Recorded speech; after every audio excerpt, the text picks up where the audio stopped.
was invisible, and that was the only thing that kept me safe. Tonight in my bar, the silence felt different, heavier. It started the moment he walked in. They didn't have to clear a path, the crowd parted. I didn't need the hushed whispers to know who he was. It was Roman Caruso. Everyone in Boston knew. His reputation was a long shadow that touched every corner of the city. Every deal, every betrayal, every body that washed up on the harbor's edge. The first thing you notice about the bar Velvet Lotus after midnight isn't the music, but the silence underneath it. The thrum of electronic bass was a given, a physical presence that vibrated through the polished marble floor, the clink of crystal, the murmur of 100 deals being brokered in low voices, the careful laughter of women who knew their smiles were currency. That was the surface. But beneath it, in the spaces between the beats, was a watchful, predatory quiet.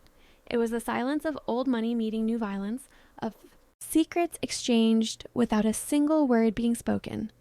I moved through it all like a ghost in designer black, fitted vest, crisp white shirt, a name tag that read Isabella in elegant script. For the last 4 years, this velvet-draped cage had been my life. I poured 30-year scotch for men whose handshakes could ruin families. I served champagne to women whose diamonds were paid for in blood. I was invisible, a piece of the furniture, and that invisibility was the only armor I had. Roman Caruso didn't walk, he prowled. Every step was deliberate, calculated, the movement of something that had never known fear because it was the thing others feared. He was taller than I expected, well over 6 feet, built with the lean, dangerous grace of a blade. Dark hair swept back from a face that looked like it had been carved by a Renaissance sculptor and then broken in just the right places. A suit that cost more than my yearly rent fit him like a second skin, but it was his eyes that stopped my breath.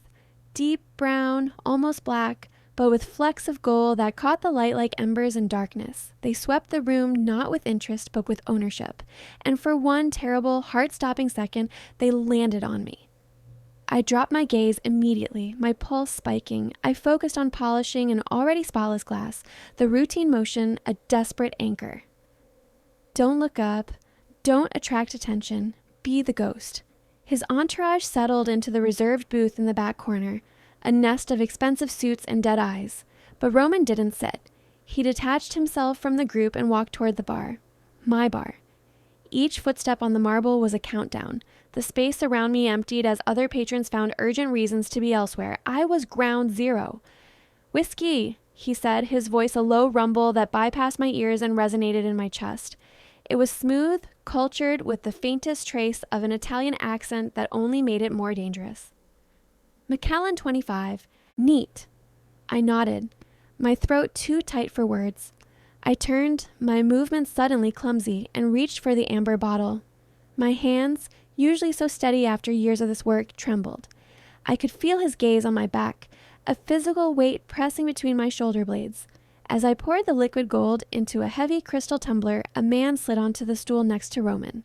He was younger, maybe early 30s, with slicked back hair and a nervous energy that didn't match his expensive watch. Vincent Moretti. I knew him, a floor manager who'd worked his way up from collections. I'd never trusted him. His smile was always a half-second too late, his eyes always calculating something just out of view. "Roman," Vincent said, his voice too eager, too loud. "What an honor. Let me get that for you." Before I could react, Vincent reached across the bar, took the glass I just poured, and set it in front of Roman with a flourish. Then, with a movement that made my blood turn to ice, he produced a small silver flask from his inner jacket pocket. "A gift," Vincent said, his voice dropping into a conspiratorial whisper that I was clearly meant to overhear. "From the new shipment. The finest edition you'll ever taste. Barrel-aged in Tuscany, filtered 7 times, just for you." He unscrewed the cap and let a single amber drop fall into the whiskey. It vanished without a trace, the liquid settling as if nothing had changed. My breath caught. Every instinct I possessed. Every lesson learned from a childhood spent in the shadows of my uncle's restaurant, watching men like Vincent smile while they sharpened knives, screamed in unison. This was wrong. This was a hit. Vincent's posture was too eager, his pupils dilated despite the dim lighting, his left hand trembling slightly as he pocketed the flask. The way he'd intercepted the drink, the secretive addition, the performance of generosity, it was a script I'd seen before in a different city, in a different life. The night my uncle had collapsed at his own dinner table, foam at his lips, while a friend had offered him a special digestive. Roman stared at the glass. His expression was unreadable, a mask of polite attention. He reached for it, his fingers almost touching the crystal. Time shattered. My father's voice echoed in my memory, the last thing he'd said before the cancer took him. You see something, Tesoro? You speak.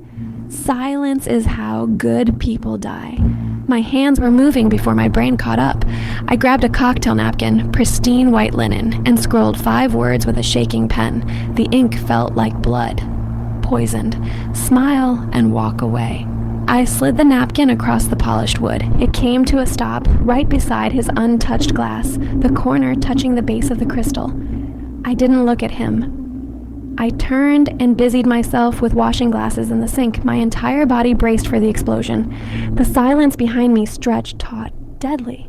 I could feel his gaze. Shift from the napkin to me. I heard the soft rustle of paper as he picked it up.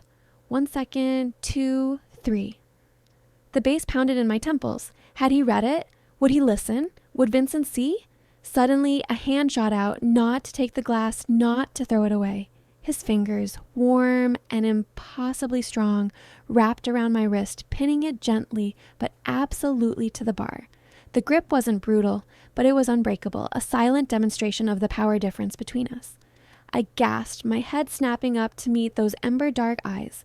There was no anger there, no surprise, just a deep, unnerving intensity, as if he were seeing me for the first time, as if he were memorizing every detail of my face, the curve of my jaw, the fear in my eyes, the pulse hammering in my throat.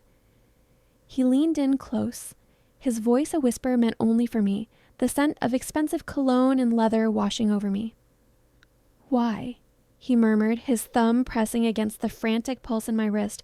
Would I do that, little ghost? He hadn't drunk the whiskey. He hadn't walked away. He had grabbed me instead.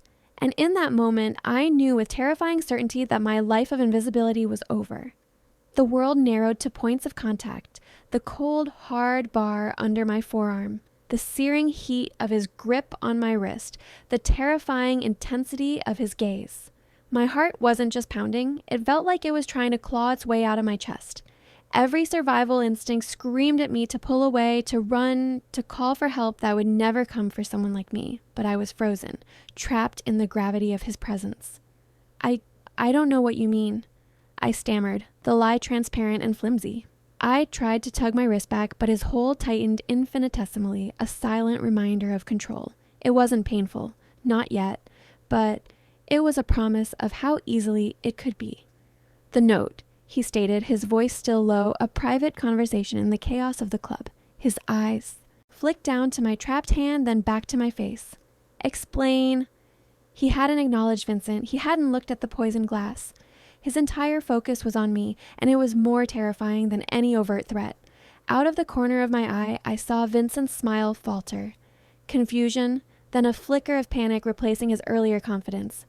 Roman, is there a problem with the gift? Vincent asked, his voice strained. Roman didn't even glance his way. Leave us, he said, the words dropping like stones into water. Vincent opened his mouth to protest, but one of the men from the booth, a mountain of muscle with a scar running from temple to jaw, took a single step forward. Vincent paled, nodded jerkily, and disappeared into the crowd without another word. We were alone again, an island of terrifying quiet in the sea of music and laughter. You have 5 seconds, Roman said, his thumb stroking once, slowly, deliberately, over my pounding pulse point. The gesture was intimate, possessive, and utterly chilling. Who are you? Isabella, I whispered. I just work here. That is not who you are. That is where you are. He leaned closer, his voice dropping even further, his breath warm against my ear. You saw something. You acted. People who just work here do not do that. They look away. So I will ask again, who are you and what did you see? The truth was a dangerous currency, but a lie now would be a death sentence. I could see that in his eyes. He was a man who dealt in absolutes, who could read deception the way I read body language. The flask, I breathed, my voice trembling. It wasn't right. He was too eager. He intercepted the drink you ordered to give you that one. The way he moved, the way his hand shook, it's a classic setup. One of his eyebrows lifted almost imperceptibly. A classic setup, he repeated as if tasting the words. You seem familiar with the genre. He finally released my wrist. The skin tingled already. Feeling the ghost of his touch, I instinctively cradled it with my other hand, my fingers brushing over the warmth he'd left behind. He didn't move away. He watched me, a predator assessing strange, unexpected prey.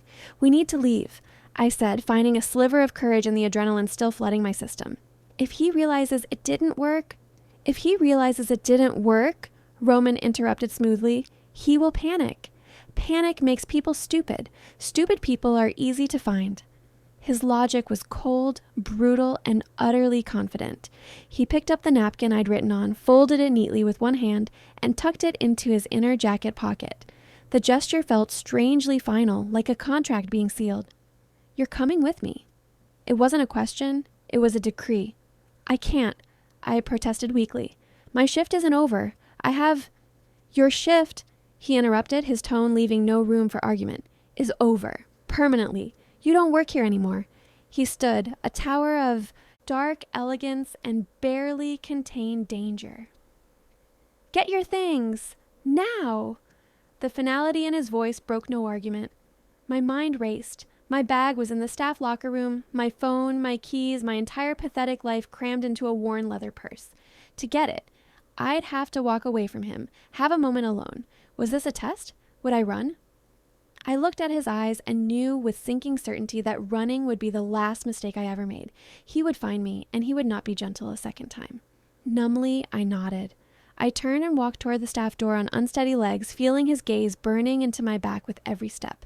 The locker room was a stark contrast to the club's opulence. Fluorescent lights, chipped tile, the smell of cheap perfume and industrial cleaner. My hands shook so badly I could barely work the combination lock. Izzy, you okay? Kara, another bartender, was changing out of her heels. You look like you've seen a ghost.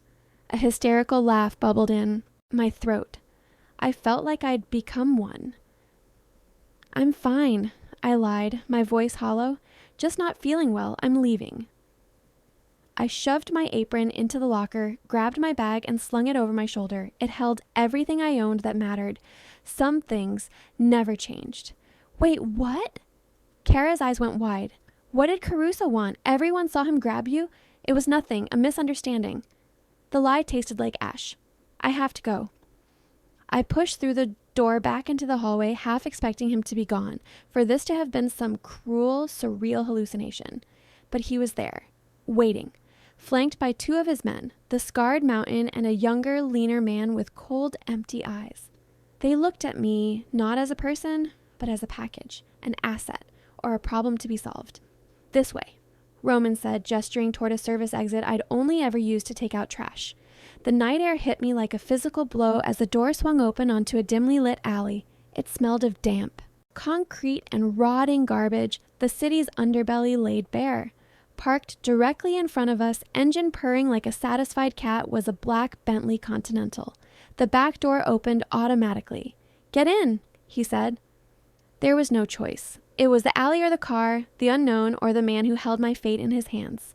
I took a breath, the last free breath I feared I would ever take, and climbed into the opulent, leather-scented darkness.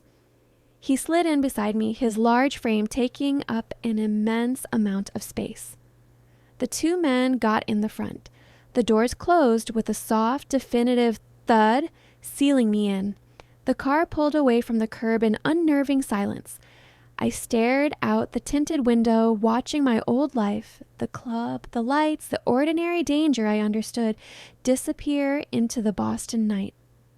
I was in a cage, a beautiful, expensive, rolling cage. Where are you taking me? I asked, my voice small in the vast quiet. Somewhere secure, he replied, not looking at me. He was looking at his phone, typing a rapid message. Where we can talk. I told you what I saw. That's all I know. No, he said, finally turning his head to look at me. The passing street lights cast fleeting shadows across his sharp features, highlighting the aristocratic nose, the hard line of his jaw. That is the beginning of what you know. You recognized a classic setup. You risked your neck for a stranger. That is a story I very much want to hear. He leaned back, the leather creaking softly beneath him. So start from the beginning, not tonight's beginning, the real one. The beginning. The words hung in the perfumed air of the car, a key poised before a lock I'd sealed shut years ago. Where was the beginning? Was it the first time I'd watched my uncle test his wine before serving it to guests? His paranoia a life lesson I'd absorbed without understanding? The first time I'd seen a man smile while planning another man's death? The day I'd left Chicago with nothing but a suitcase and a new name, running from a marriage arrangement to a man whose eyes were as dead as stone? I couldn't tell him that. The truth was a minefield, and every step could trigger an explosion. There is no story, I said, turning to look out the window at the blur of sleeping city streets. I'm a bartender. I watch people. It's my job to know when someone's lying, when they're nervous, when they're about to do something stupid. Your friend Vincent was all three. I could feel his gaze on my profile, dissecting me like a specimen under glass. He is not my friend, Roman said, a simple, chilling correction. And you are not just a bartender. You have the eyes of someone who has seen the wolf before and knows better than to look away. The metaphor, coming from a man called the Serpent, sent a fresh shiver down my spine. He was too perceptive, dangerously so. I had to give him something. A piece of truth sharp enough to be believable, but small enough not. To gut me, I kept my eyes on the passing city. My uncle owned a restaurant in Chicago. He had business partners. I grew up around men who smiled with their mouths, but not their eyes. I learned to read the tells, the handshake that's meant to intimidate, the joke that isn't a joke, the way someone offers a drink they didn't pour themselves. I chanced to glance at him. His expression was unreadable, but he was listening, truly listening. Vincent's hands were shaking, his pupils were dilated, he was performing, but badly. The flask from his pocket was a prop. It was theater, bad theater. I left it there, letting him draw his own conclusions. Let him think my uncle was a small-time operator. It was safer than the truth. Your uncle, Roman repeated thoughtfully. Where is he now? Dead. The word was flat, final. His business partner saw to that. Arsenic in his grappa. They called it a heart attack. This, at least, was not a lie. It just wasn't the whole truth. A moment of silence passed, filled only by the whisper of tires on asphalt. Then you understand the nature of this world, he said. It wasn't a question. It is not a kind place. Loyalty is currency. Betrayal is the tax on power. He fell silent again, and I dared to hope the interrogation was over. The car had left the bright lights of downtown and was navigating through an area of converted warehouses and upscale lofts overlooking the harbor. We pulled into a private underground garage, the gate sliding shut behind us with a sound of finality that made my stomach clench. The garage was pristine, lit by cold LED lights, housing a small fleet of vehicles that each cost more than most people's homes. This wasn't just wealth, this was power.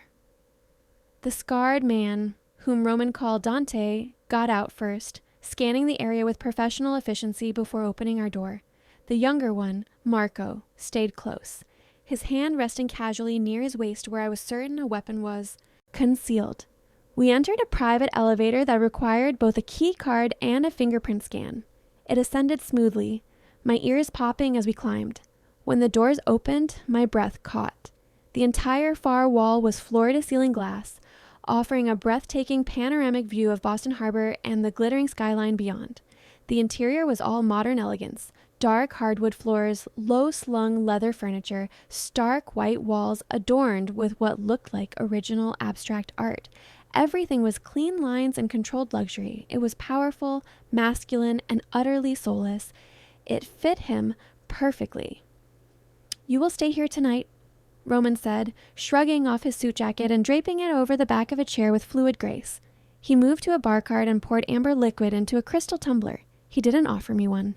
Dante will remain outside the door. Do not attempt to leave. The command was absolute. He was treating me like a prisoner. A well-housed prisoner, but a prisoner nonetheless. "You can't keep me here," I said, a spark of defiance igniting despite the fear coiling in my stomach. He took a slow sip of his drink, his dark eyes pinning me over the rim of the glass. "I can, and I am. You interfered in a matter you don't understand. That act made you a part of it. Until I know who Vincent was working for and what they intended, you are a material witness and a potential target." "A target?" The word was a cold stone in my stomach. "They saw you," he said, letting that hang in the air. "They saw you speak to me. They saw me take you. If they're competent, and I must assume they are, they already know your name, your address." He took another sip, his gaze never leaving mine. "My apartment," I whispered, thinking of my tiny studio in Alston, its flimsy lock and thin walls, "is no longer safe. Neither is anywhere else you might run." He set the glass down with a soft click. "This is not a debate, Isabella. This is reality." My name in his mouth sounded different, foreign and intimate all at once. "There is a guest room down the hall, second door on the right. It has everything you need. We'll continue this in the morning." He turned and walked away, disappearing through a doorway into what I assumed was the master suite, leaving me standing alone in the vast, silent, beautiful space. I was adrift. I found the guest room. It was like a luxury hotel suite, king bed with pristine white linens, an ensuite bathroom with marble everything, a walk-in closet that was empty except for a plush robe hanging on a hook. It was impersonal, perfect, a gilded cage. I sat on the edge of the bed, my bag still clutched in my hands. I felt dirty, out of place, a smudge on expensive furniture. I pulled out my phone. No service. Of course, he thought of everything. I was completely cut off. I thought of my roommate, Jenna. We were supposed to have coffee tomorrow. She'd text, she'd call, she'd worry when I didn't answer. What would I tell her? That a mafia boss had kidnapped me because I'd saved his life? It sounded insane. But the fear was real. The memory of Vincent's panicked A's was real. The phantom grip of Roman's hand on my wrist was real. I was trapped in a gilded cage, and the serpent was right outside the door. I didn't sleep. I lay in the absurdly comfortable bed, staring at the ceiling, listening to the unfamiliar sounds of the penthouse. Every creak, every hum of the climate control system was a potential threat. My mind raced, cycling through escape plans and discarding them just as quickly. Where would I go? What money did I have? $300 in cash, maxed out credit cards, and a bank account that was perpetually gasping for air. I was, for all intents and purposes, already his captive. The difference was just the quality of the cage. The sky was beginning to lighten with the sickly gray of dawn when I heard a soft knock on my door. I jolted upright, my heart in my throat. "Yes?" The door opened. Dante stood there, his massive frame filling the doorway. He held a stack of neatly folded clothing. "Boss thought you might want fresh clothes," he said, his voice a low gravel. He placed them on a chair just inside the door. "Breakfast is in 30 minutes. He left, closing the door behind him with a soft click. I stared at the clothes. Dark jeans, a soft cashmere sweater in charcoal gray, and my stomach clenched, undergarments, all in my size. The intimacy of it made my skin crawl. He hadn't just guessed. He'd had someone find out. Someone had looked into my life with enough precision to know my exact measurements. When I emerged, showered, dressed in the clothes that felt like a uniform I hadn't chosen, I found Roman at a dining table, reading a tablet. He looked up as I entered. In the morning light, he looked different, still dangerous, still imposing, but more real. The sharp lines of his face were softened slightly, the dark scruff along his jaw more pronounced. He was dressed casually in black slacks and a charcoal sweater, and it somehow made him seem more approachable, which was, I realized, more dangerous. "Sit," he said, gesturing to the chair opposite him. A spread of food was laid out on the table, pastries, fruit, a carafe of coffee, eggs Benedict that smelled divine. My stomach churned despite the enticing aromas. I sat, pouring coffee just to have something to do with my hands. "We've located Vincent," Roman said without preamble. I froze, the carafe hovering over my cup. He was found in his apartment this morning, an apparent suicide. The words were ice water in my veins. I set the carafe down with a trembling hand. Suicide. "That is what the evidence suggests," Roman said, his tone neutral, clinical. "But you don't believe it." I don't deal in beliefs, I deal in facts. He took a sip of his coffee, watching me over the rim. The fact is, the man who tried to poison me is dead before he could be questioned. That is not coincidence. It's cleanup. He leaned back in his chair, studying me, which means whoever he was working for is thorough, and they're still out there. He paused, letting that sink in, which means you're still in danger, and your value to me has increased. My value? The words felt like ash in my mouth. I was no longer a person. I was an asset, a piece on a chessboard I couldn't see. You're the only living person who was there, he stated, his logic cold and clean as a surgeon's scalpel. You saw Vincent's behavior. You might have noticed something else, a detail you've forgotten, a name spoken, a person he looked at before he approached me, a text message on his phone. He leaned forward slightly. Memory is a curious thing. Under the right pressure, it can yield unexpected results. I pushed the plate of food away, my appetite gone completely. So I'm your consultant now? You're my guest, he corrected, though the word was a lie, and we both knew it. A guest with a unique perspective, and until the threat is identified and neutralized, your safety is my priority. My safety or your access to my memory? A faint smile touched his lips. It didn't reach his eyes. For the moment, they're the same thing. The rest of breakfast passed in tense silence. He returned to his tablet, scrolling through financial reports with focused intensity. I picked at a piece of fruit, my mind racing. Vincent was dead, murdered despite what the evidence said. The reality of it was a cold stone in my gut. This wasn't a game. The people involved didn't just fire employees, they erased them, and I was a loose thread they would happily snip.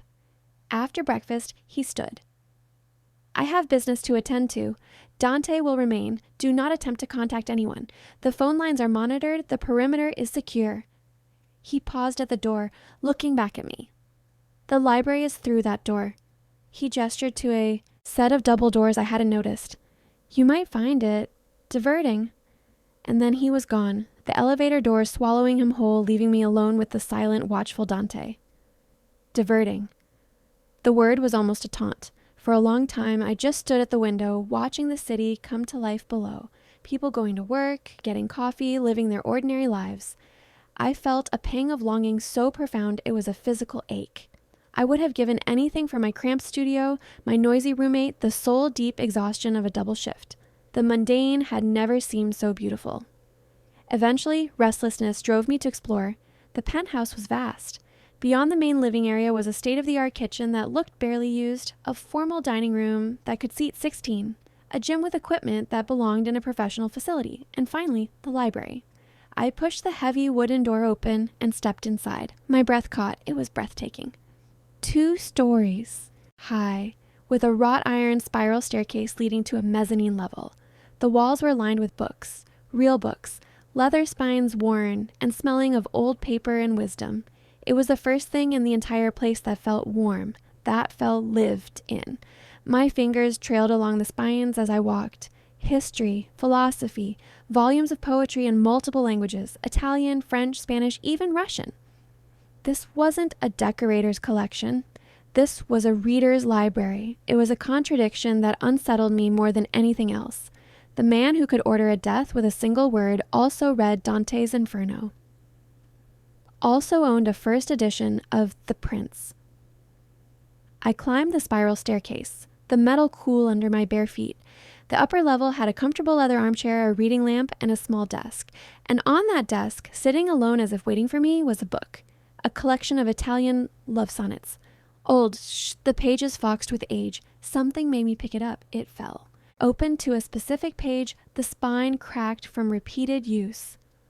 One sonnet was underlined in faint pencil. Love is not love, which alters when it alteration finds. It is an ever-fixed mark that looks on tempests and is never shaken. I snapped the book shut, my heart doing a strange, uncomfortable flip. This was vulnerability, a crack in his armor, and I had no idea what to do with it. I felt like I'd stumbled upon a secret I wasn't meant to see. The day dragged on. I tried to read, but the words blurred. I paced. I stared out the window. The silence was oppressive, broken only by Dante's occasional check-ins. his large frame a silent reminder of my captivity. I was going stir crazy. The walls, no matter how expensive, were still walls. It was late afternoon when the elevator chimed. I tensed, expecting Roman, but it was a woman who stepped out. She was perhaps in her late 50s, with sharp, intelligent eyes and silver hair pulled back in a severe bun. She was dressed in an impeccably tailored pantsuit and carried a leather briefcase. "Isabella, I presume," she said, her voice crisp and professional. "I am Mrs. Castellano. Mr. Caruso has asked me to see to your necessities." She set the briefcase on the table and opened it. Inside was a new smartphone, a laptop, and a wallet. The phone and laptop are secure, connected to a private network. They cannot be traced, and their usage is monitored. She held out her hand. "Your old phone." It was not a request. Hesitantly, I retrieved my phone from my bag and handed it to her. She placed it in the briefcase without a second glance, as if it were contaminated.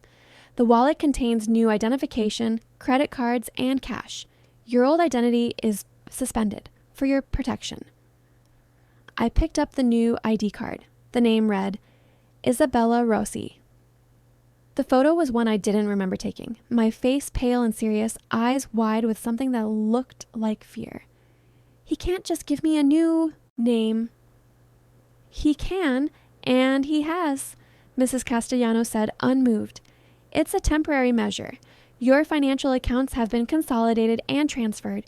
Your rent has been paid for the next 6 months, though you will not be returning. Your employer has been informed you've resigned due to a family emergency. She closed the briefcase with a decisive snap. All loose ends have been tied. I felt dizzy. In the space of hours, my entire life had been systematically dismantled and reassembled by a stranger. The efficiency was terrifying. And my roommate, Jenna, will be worried. A message has been sent from your old number explaining that you've taken a last-minute opportunity to work as a private yacht stewardess in the Mediterranean. Limited communication for several months. It's a credible cover. She picked up the briefcase. Is there anything else you require? I just stared at her, speechless. What could I possibly require? My freedom? My life back? She seemed to take my silence as an answer. Very well. Mr. Caruso will return this evening. And with that, she turned and left, the elevator doors closing on her impassive face. I was now Isabella Rossi. I had new money, new tech, a new past. The old Isabella was on a yacht somewhere, a ghost. I sank onto the sofa, the new phone feeling like a lead weight in my hand. This was more than protection. This was assimilation. He wasn't just keeping me safe. He was remaking me in a form that suited his world. And the most frightening part was the small, traitorous part of me that was relieved. The part that was tired of running, tired of worrying, tired of being alone. This cage, for all its bars, was incredibly comfortable. When Roman returned that evening, the atmosphere shifted immediately. He brought the energy of the outside world with him, a tension, a coiled danger that hadn't been there before. He dismissed Dante with a nod and poured himself a drink, his movements tight, controlled. "Did Mrs. Castellano see you?" he asked, his back to me. "Yes, she gave me a new life." I held up the phone. "Thank you." He turned, hearing the bitterness in my tone. "Sarcasm doesn't suit you. It's a necessary precaution."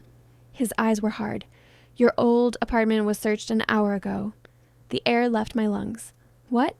"Professionals. Discreet, but they were looking for something, or someone. You would not have been safe there." He took a long swallow of his drink. "The threat isn't theoretical, Isabella. It's active. It's hunting." The room felt suddenly colder. He was right. The new identity, the penthouse prison, it wasn't paranoia. It was a response to a real and present danger. The last of my defiance crumbled, replaced by cold, sharp fear. "What happens now?" I asked, my voice small. "Now," he said, walking toward me, his dark eyes intent, "we begin your real work. We're going to reconstruct last night, every second, every face, every word. You're going to take me back to the Velvet Lotus, and you're going to show me what you saw." He stopped in front of me, close enough that I could smell his cologne. "And you're going to help me find the man who wants me dead." The reconstruction felt like an interrogation. He led me to a study I hadn't seen before, darker, paneled in a rich mahogany with a massive desk that looked carved from a single ancient tree. There were no windows. It was a room designed for focus, for secrets. He sat behind the desk, fingers steepled, and looked at me expectantly. Begin. From the moment you first saw Vincent that night. I closed my eyes, trying to push past the fog of fear and focus. It was around 11. He came in through the main entrance, which was normal, but he looked agitated. His tie was loose, hair messy, like he'd been running his hands through it. He went straight to the back office, stayed there for maybe 20 minutes. Did he speak to anyone? I sifted through the memory, the mundane details now taking on life or death significance. He brushed past Kara, didn't acknowledge her.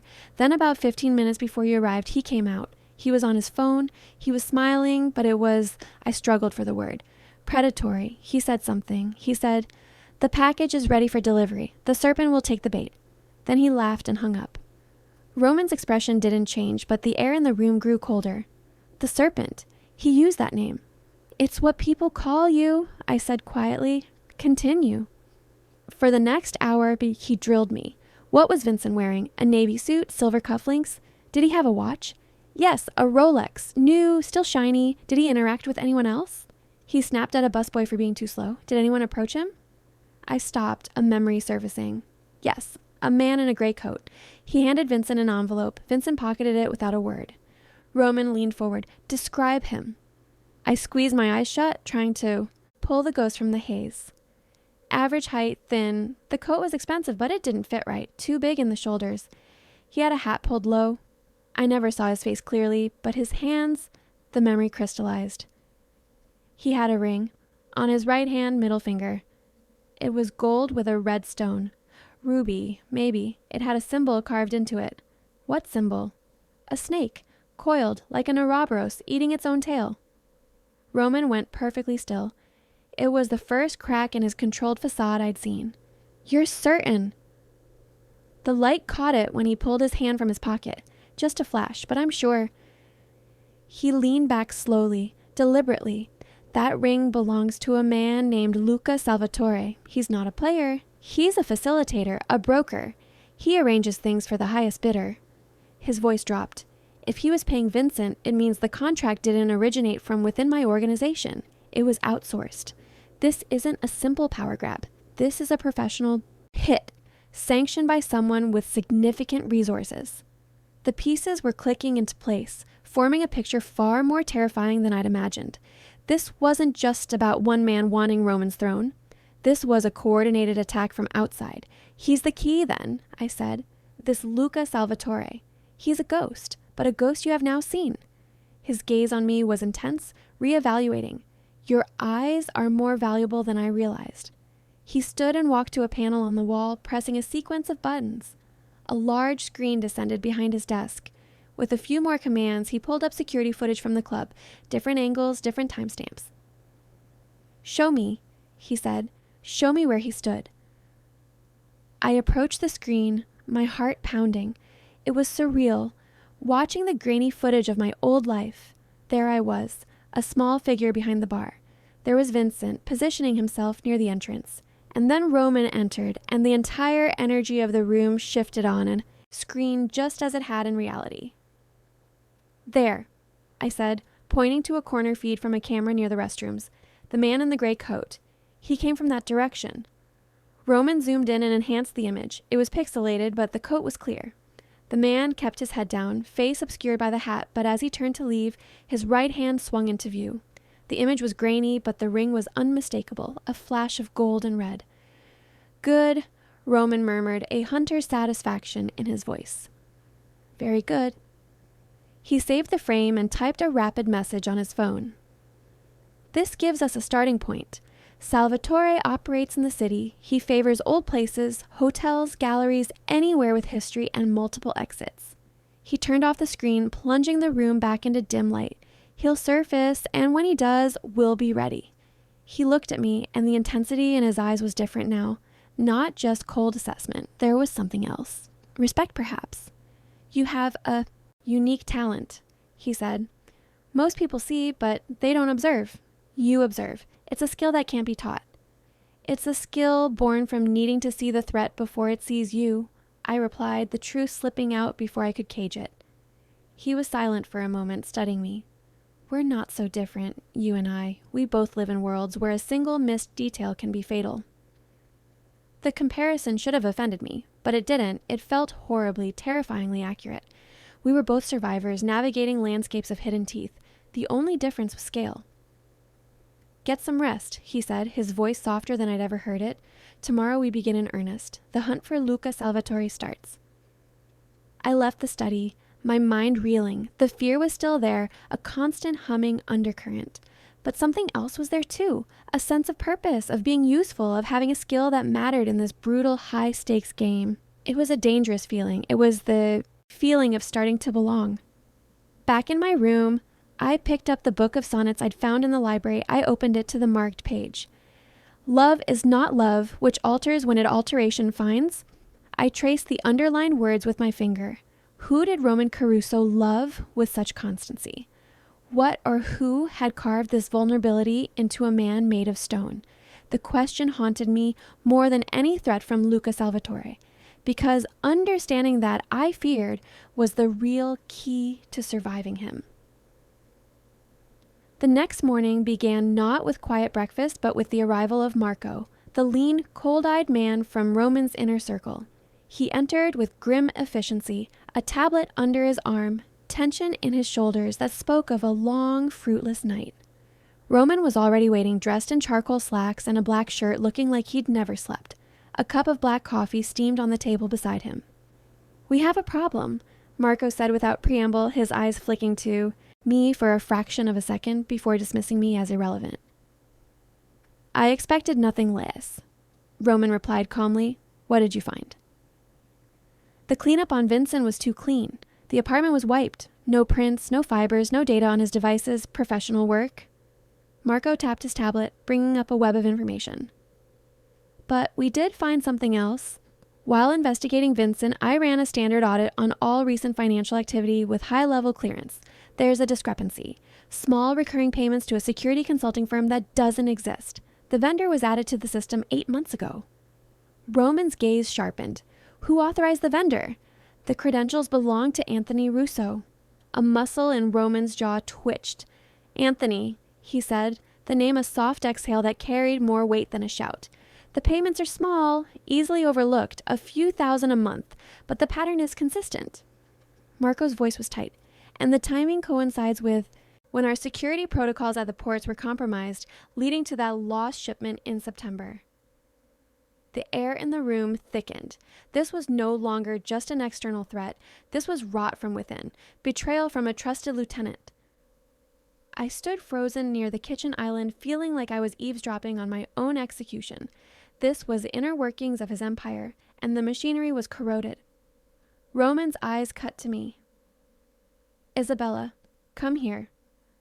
I approached slowly, feeling Marco's disapproving gaze. Roman took the tablet and turned it toward me. Look at these transaction descriptions. The language. Tell me what you see. It was another test. I took the tablet, my fingers brushing against his. The screen showed a list of payments, strategic security analysis, ongoing risk assessment, consultancy services rendered. The descriptions were bland, corporate, designed to be ignored. The grammar is correct, I started, my analytical mind engaging, but the word choice is off. It's repetitive. Consultancy services rendered is common, but rendering of provided services is stilted. It reads like someone who understands English technically but isn't a native speaker. They're mimicking language from real invoices without understanding natural flow. I looked up at Roman. It's the same inconsistency pattern from the other fake vendors you showed me yesterday. Someone is creating a paper trail to siphon money, and they're not being careful with linguistics. Marco stared at me, his earlier dismissal replaced by grudging curiosity. She noticed that in 30 seconds. Our forensic accountants missed it for 8 months. Roman's gaze on me was unwavering. It's what I told you. She sees what others don't. He took the tablet back. Anthony has a nephew, fresh from Naples. His English is poor. He works in the mailroom. Enzo, Marco confirmed, voice tight. He'd have access to see real invoices, could mimic them, but wouldn't have the fluency to get the phrasing right. Bring Anthony in, Roman said, his tone dropping to something quiet and deadly. But don't alert him. Tell him I need his expertise on the European accounts. I want him here in this room in 1 hour. Marco nodded and left, the door closing with a soft click. Roman stood and walked to the window, his back to me. The silence was heavy, weighted with betrayal. You knew, I said softly. You suspected it wasn't just Vincent. I suspected many things. Suspicion is the currency of my life. Proof is far more rare. He turned to face me. You provided proof. You connected the linguistic pattern. You've just saved me millions, possibly my life. The weight of those words settled on my shoulders. Anthony had access to my schedule, Roman continued, his voice tight. He knew I would be at the Velvet Lotus that night. The realization hit me like cold water. The internal betrayal and the external hit were connected. Anthony was the leak. He'd provided the schedule, the access, the knowledge that made the attempt possible, and I had just helped seal his fate. What will you do to him? I asked, my throat dry. That is not your concern. The wall was back up, the brief moment of shared purpose gone. You'll be in the study during our conversation. You'll listen, you won't make a sound.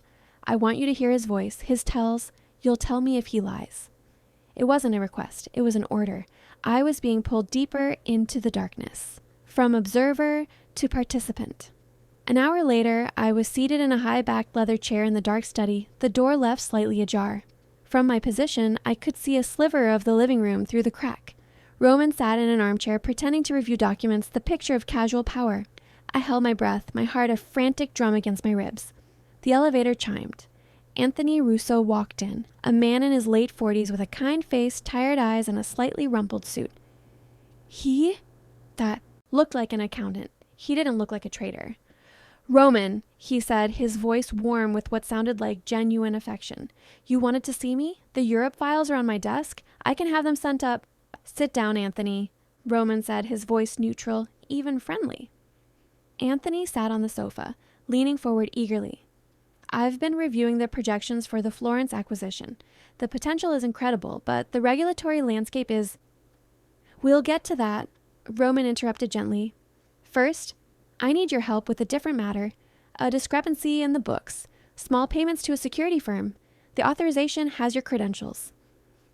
The change in Anthony was instantaneous, subtle, a slight stiffening of the shoulders, a too quick blink, forced casualness as he leaned back.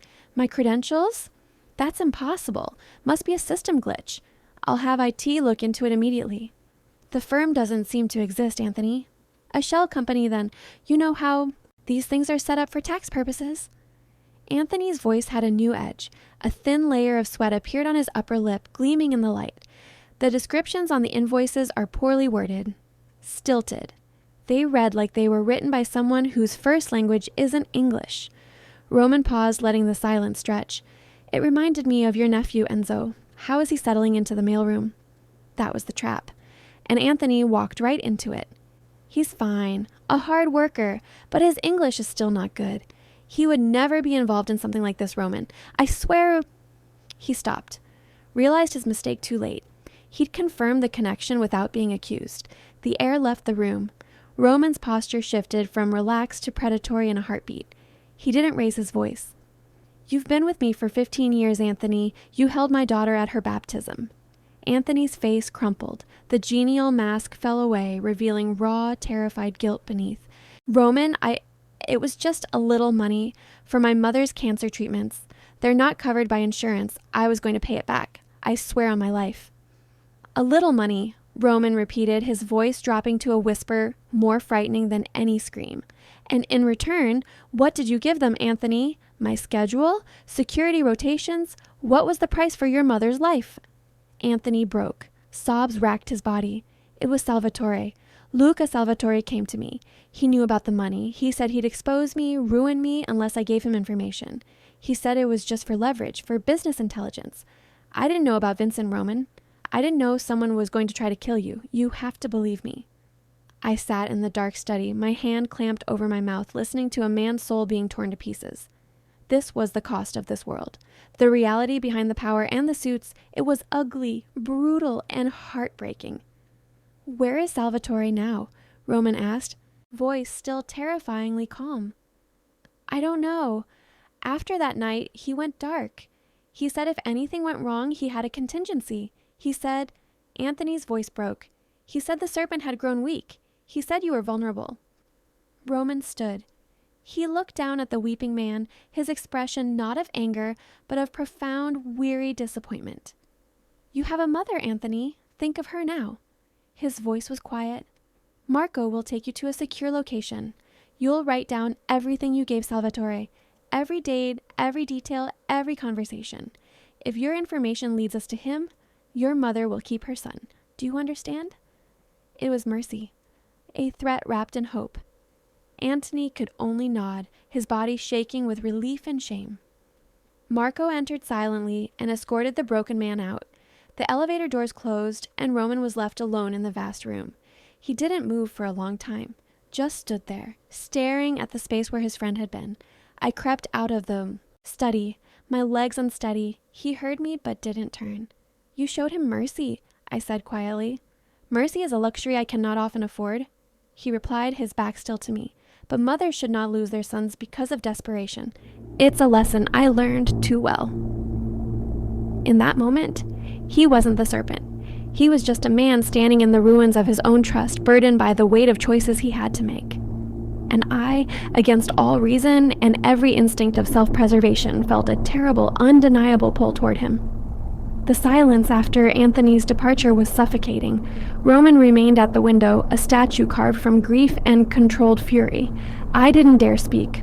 I'd just witnessed the brutal mechanics of his world, the discovery of betrayal, the application of pressure, the dispensing of punishment that was both harsh and, in its own twisted way, merciful. My knees felt weak. The coffee I'd drunk earlier churned in my stomach. Finally, he moved. He didn't turn, but his voice, low and rough, cut through the quiet. You heard. It wasn't a question. Yes. I swallowed, my throat tight. And I think Salvatore was right about one thing. That made him turn. His dark eyes were storm clouds. Explain. You do have a conscience. It's why Anthony is still breathing. I found courage I didn't know I had. A weak man would have killed him in rage. A truly ruthless man would have killed him as a message. You found a third path. That's not weakness. That's a different kind of strength, a harder one. He studied me, his head tilted as if I were a puzzle in a language he was only beginning to decipher. You see things in shades of gray, he observed. That's dangerous in my world. It's mostly black and white, life and death, loyalty and betrayal.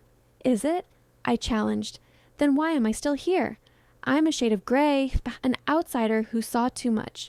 The black and white choice would have been to pay me off or silence me permanently. You did. Neither. You brought me into your home. You're using my skills. That sounds like gray to me. A long, tense moment passed. Then something remarkable happened. A genuine, weary smile touched his lips. It was brief, but it transformed his face, carving lines of humor and humanity around his eyes. You are, without doubt, the most infuriating woman I've ever met. The tension in the room shifted, twisting into something new, something electric and uncharted. The space between us seemed to shrink. I could feel the heat from his body, smell the faint scent of his cologne mixed with coffee. My heart was no longer pounding from fear. It was pounding from something else entirely, a reckless, terrifying curiosity. We need to find Salvatore, I said. My voice barely a whisper, an attempt to claw back to safer ground. We will, he replied, his gaze dropping to my mouth for a heartbeat before meeting my eyes again. But first, we eat, and you'll stop arguing with me, he ordered. Food from a restaurant that didn't have a menu, the kind that asks how many people, then sends a masterpiece. We ate at the dining table, the spread between us like a temporary peace treaty. The conversation was stilted at first, navigating the minefield of what had just happened. But slowly, it found its way to neutral territory. He asked me about languages, about translation. I found myself explaining the subtle differences between Sicilian and Tuscan dialects, how a misplaced word could change the entire meaning of a contract. He listened, truly listened. His intelligence was sharp and focused. He asked insightful questions, challenging my interpretations, engaging in a way that was intellectually stimulating. It was the most normal and yet the most abnormal conversation I'd ever had. Discussing linguistics with a crime lord over a meal that cost more than my monthly rent while his men stood guard outside and a traitor plotted somewhere in the city. You love it, don't you? He asked suddenly.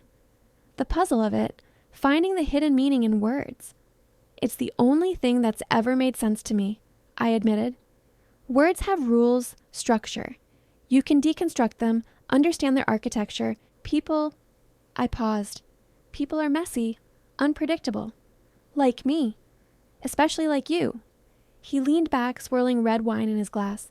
My father believed fear was the only language that truly translated across all cultures. I've spent my life trying to learn a different vocabulary. What vocabulary is that? Respect, alliances, legacy. He looked at me, and the intensity was back, but softer now, a legacy worth leaving. The air between us grew thick again, charged with unspoken things. The memory of his hand on my wrist, the way he'd looked at me after I'd stood up to him, the terrifying pull I felt toward this impossible man, it all coalesced into a single breathless moment. After dinner, I retreated to the library, needing space to think. I picked up the book of sonnets again, the worn pages a tangible link to the hidden man inside the fortress. I was still standing there when he found me. He stood in the doorway watching. You're drawn to that book. I closed it, holding it to my chest like a shield. It's a contradiction. I'm trying to understand it. Some contradictions aren't meant to be understood, only accepted. He walked into the room, stopping a few feet away. The dim light from the single lamp cast his face in shadow and sharp relief. My mother was a teacher, a literature professor. She loved words. She believed they could save people. He gestured to the book in my hands. That was hers. She sounds like a romantic. She was a fool, he said, but there was no malice in his words, only deep, abiding sadness. She loved my father. She believed her love could gentle him, could save him from what he was. It couldn't. This world devours romantics. His eyes met mine, and the warning in them was clear as a shout. It's why I've always avoided them, until now. The question slipped out, brave and stupid. Until now? He didn't answer with words. He closed the distance between us in 2 slow strides. He didn't touch me, but I could feel his heat, could see the storm in his eyes up close. My breath hitched. Every cell in my body was screaming, a chaotic chorus of run and stay. You're not a romantic, Isabella, he murmured, his voice a low vibration in the quiet room. You're a realist, a survivor. That's the only reason you're still standing here. That's the only reason I'm allowing this madness. What madness, I whispered, my heart hammering against my ribs, against the book I held between us. His hand came up, slowly, so slowly, and brushed a strand of hair from my face. His fingertips were surprisingly gentle, a whisper of contact that sent a jolt straight through me. This, he said. And then he kissed me. It wasn't gentle, it wasn't questioning. It was a claim, a release of all the pent-up tension, the curiosity, the dangerous attraction that had been simmering between us since the moment he'd grabbed my wrist in the club. His mouth was firm and demanding, and I met his demand with my own. A surge of reckless abandon washing over me. The book of sonnets fell from my nerveless fingers, landing on the rug with a soft thud. My hands came up, not to push him away, but to clutch at the fabric of his shirt, anchoring myself in the storm. It was a kiss that tasted of expensive wine, of power, of warning, and of a desperate, lonely hunger that mirrored my own. It was the worst decision I had ever made. And in that moment, it felt like the only one that made any sense at all. When he finally broke away, we were both breathing heavily. His forehead rested against mine, his eyes closed. This is a terrible idea. I breathed, echoing the truth we both knew. The worst, he agreed, his voice rough, but his arms tightened around me, pulling me closer until there was no space left between us. And I knew with terrifying, exhilarating certainty that the line had been crossed. There was no going back. The world narrowed to the space between our bodies, to the frantic beat of my heart echoing in my ears, and the solid, real warmth of him. His mouth found mine again, slower this time, deeper, a deliberate exploration that shattered the last of my resistance. The careful walls I'd built around myself, the rules for survival crumbled into dust. My fingers tangled in the dark hair at the nape of his neck, pulling him closer. A low sound rumbled in his chest, raw, unfiltered, nothing like the controlled tones he used for business. This was the man stripped bare, and I was answering him with an honesty that terrified me. He walked me backward until my legs hit the edge of the reading desk. Books and papers scattered as he lifted me onto it, his hand sliding from my waist to my hips, pulling me to the very edge until I was flush against him. The hard line of his body was undeniable, a promise and a threat all in one. "Isabella," he breathed against my lips, my name a prayer and a curse. His hands came up to frame my face, his thumbs stroking my cheekbones with a reverence that belied the violence I knew he was capable of. "Tell me to stop."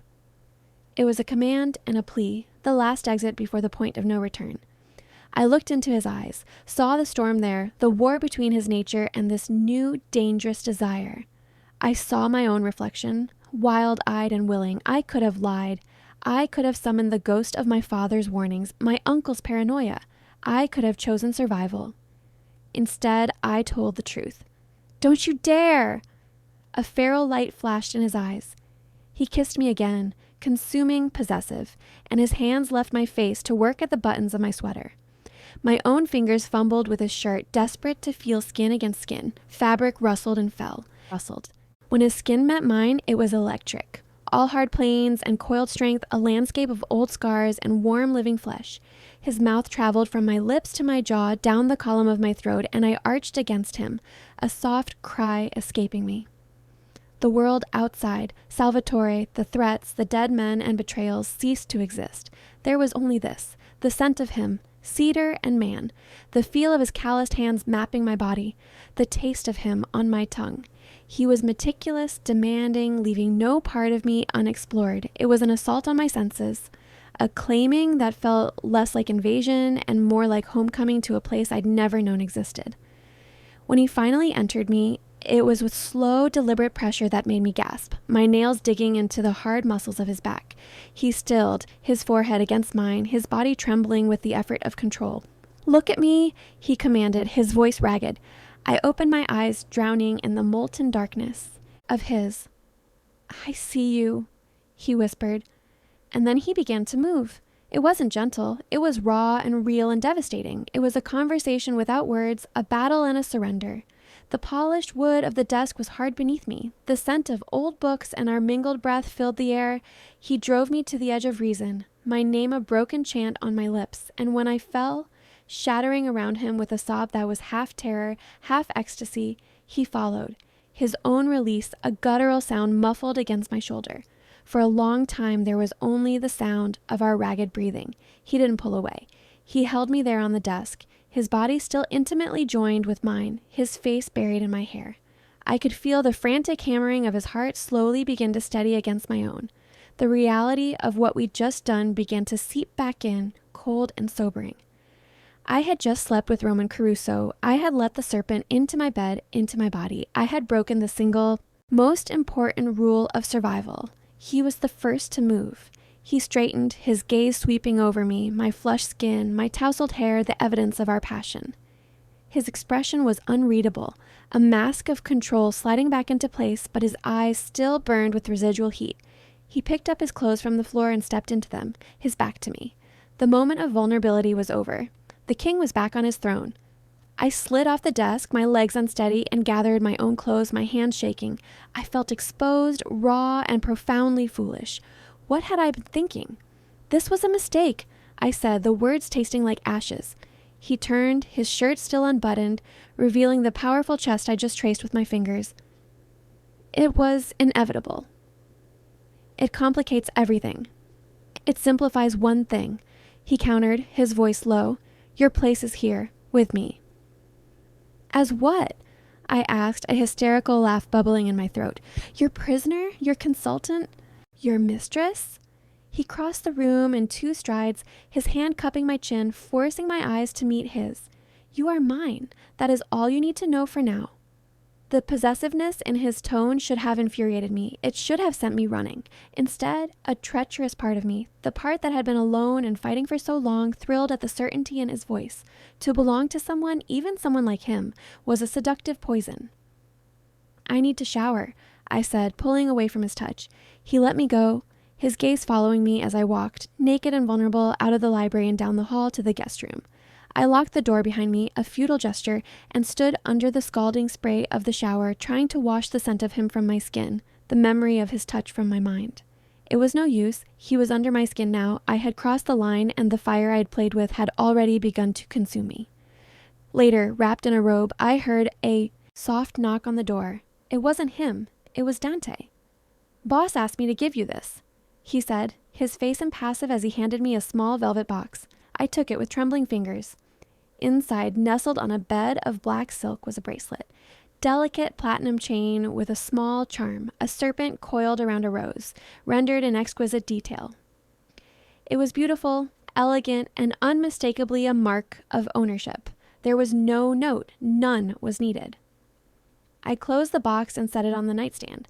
I didn't put it on, but I didn't throw it away either. I just stared at it, a symbol of the gilded cage I had just willingly stepped deeper into. The hunt for Salvatore was still on. The threat was still very real, but the battlefield had irrevocably shifted. It was no longer just outside these walls. It was right here, in this room, in the frantic beating of my own traitorous heart. 3 months later, the hunt for Luca Salvatore had been methodical, patient, and ultimately successful. Anthony's information had led us to a network of safe houses, shell companies, and finally to the man himself. I'd been there when they found him, in a warehouse in Southie, surrounded by Roman's men, nowhere left to run. I'd watched Roman's face as Salvatore had tried to bargain, to plead, to offer information about who had hired him. It didn't matter. The serpent had found the facilitator who'd arranged his assassination. And serpents don't forgive. I hadn't watched what came after. Roman had sent me away, back to the car with Dante, but I'd heard the single gunshot that echoed across the empty warehouse. One bullet, clean, final. When Roman had returned to the car, there was a single spot of blood on his pristine white shirt cuff. He'd said nothing, just took my hand as we drove away. That night, for the first time, he'd asked me to stay in his room. Not the guest room. His, I'd said yes. 6 months later, the gala at the Museum of Fine Arts was the event of the season. Boston's elite gathered in their finest. Diamonds glittering under chandeliers, champagne flowing like water, the air thick with money and power. I moved through the crowd in a gown that cost more than my old car, deep emerald silk that made my eyes look greener, my dark hair swept up in an elegant twist. On my wrist, barely visible beneath the delicate serpent bracelet, was a small tattoo, a serpent coiled around a rose, his mark. My choice. "Mrs. Caruso," a voice said, and I turned to see the mayor approaching, his smile politician perfect. "What a pleasure. Your husband mentioned you'd be here." "Mr. Mayor," I replied smoothly, my Italian flawless, "the pleasure is mine." 6 months ago, I'd been invisible, a ghost behind a bar, afraid of my own shadow. Now I was Isabella Caruso, wife to the most powerful man in Boston, fluent in 5 languages, sitting on the boards of 3 charities, and feared by everyone who knew what I really was. Roman's eyes, his ears, his conscience, and when necessary, his blade. The wedding had been small, private, just Marco and Dante as witnesses, a judge who owed Roman favors, and a contract that bound me to him in ways that went far beyond legal documents.